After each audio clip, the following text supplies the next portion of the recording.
उधमपुर में उनकी जब पोस्टिंग थी तो वहाँ की बहुत सी मीठी यादें मेरे दिल में थी। मैं जैसे ही उधमपुर पहुँचा, अपने के कमरे में जब मेरा सामान लगा दिया गया तो मैंने आराम करने के लिए अपना बिस्तर पकड़ा और दूसरे दिन मुझे ज्वाइनिंग करनी थी ड्यूटी पे। आर्मी की ड्यूटी जो होती है इंसान को इधर उधर भटकाती रहती है, बच्चों से भी दूर रखती है और वह नई नई जगह पे जाता रहता है।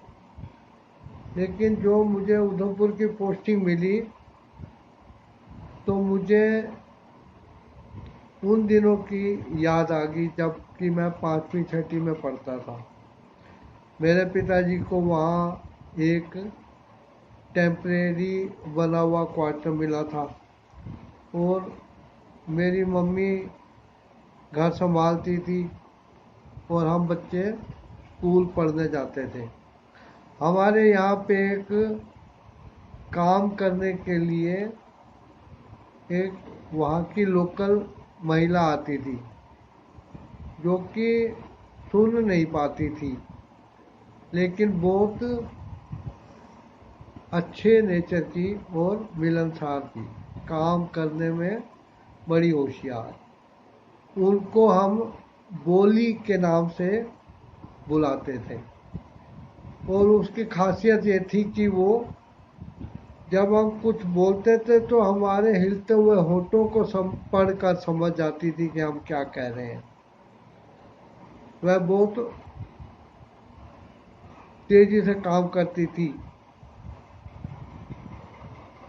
उसने कितने चम्मच धोए, कितनी कटोरियाँ धोई, कितनी कटोरियाँ छोटी थी, कितनी बड़ी थी, कितने अलग अलग किस्म के चम्मच थे, थालियाँ थी, एक एक चीज़ का पता नहीं वो हिसाब रखती थी।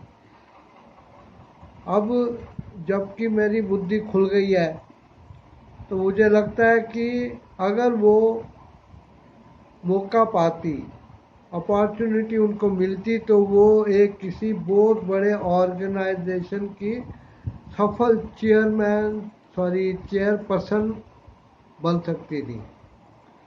मैं जब वो चारपाई पे बर्तन धो के लगा देती थी तो मैं शरारतवश कोई चम्मच या कोई कटोरी या प्लेट वगैरह उठा लेता रहा और जब वो बर्तन सूख जाते थे और वो समेटती थी तो मेरी मम्मी को कहती थी, वे सूबेदारनी मैं 15 चम्मच धोए सी, ये 14 ने एक कितने गया।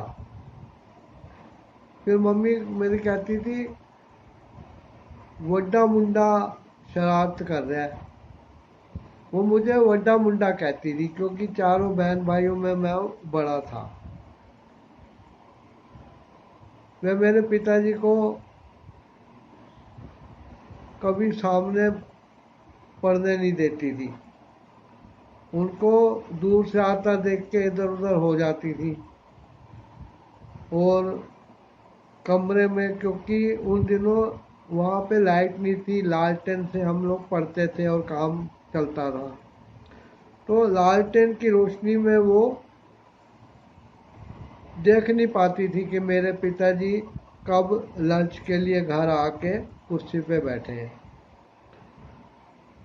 वे बाहर से एकदम आती थी और एक कोने में टेम्परेरी रसोई थी जहाँ अंगीठी पर मेरी मम्मी लकड़ी की चौकी पे बैठ के रोटियां बनाती थी, खाना बनाती थी।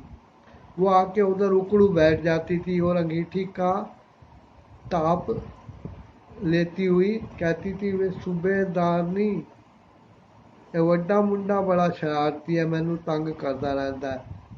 फिर वो अपने कमीज की जेब से एक बीड़ी का बंडल निकाल के अंगीठी से बीड़ी सुलगाती थी और पीती रहती थी।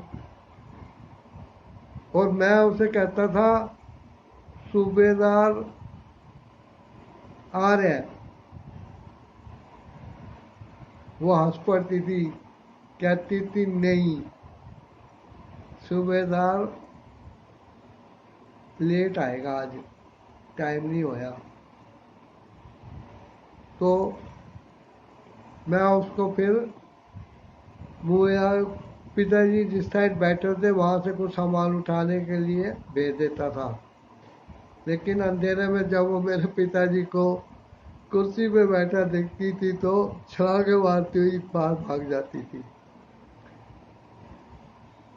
उनके बाल कभी वो बिखरे हुए नहीं देखे, उनको बिना दुपट्टे के मैंने नहीं देखा, और हमेशा पुराने लेकिन सलीके से सिए हुए धुले हुए कपड़े पहनते थे। उसके पति का नाम तो मुझे पता नहीं था, लेकिन इतना पता था कि वो एक साधु है। और एक दो बार मुझे पता भी लग गया कि ये जो साधु भीख मांगने के लिए, भिक्षा मांगने के लिए हमारे दरवाजे पे आता है, यही इसके बोली का पति है। तो एक दिन मेरे को शायद सूझी, मैंने बोली को एक कटोरी में आटा और दे के कहा, मैंने कहा वो बाहर मांगने वाला है, दिया। वो बड़ी तेजी से गई क्योंकि काम अधूरा छूट रहा था, और जैसे ही दरवाजे पे पहुंची और अपने पति को देखते ही आटा गिराती हुई भागती हुई आई और मेरी मम्मी के पास, अंगीठी के पास उखड़ू बैठ गई। सूबेदारनी ये वड्डा मुंडा मैनू बहुत तंग करता है, मेरा कदी झगड़ा कराएगा। तो मेरी मम्मी ने कहा कि क्यों? कहता है ये मेरा पति है जो मुझे काम करने से रोकता रहता है, वड्डा मुंडा उसके सामने मेरे को भेज देता है, और घर जाके मेरे से वो पहले भी 2-3 बार लड़ चुका है। आज फिर इसने यही कीता।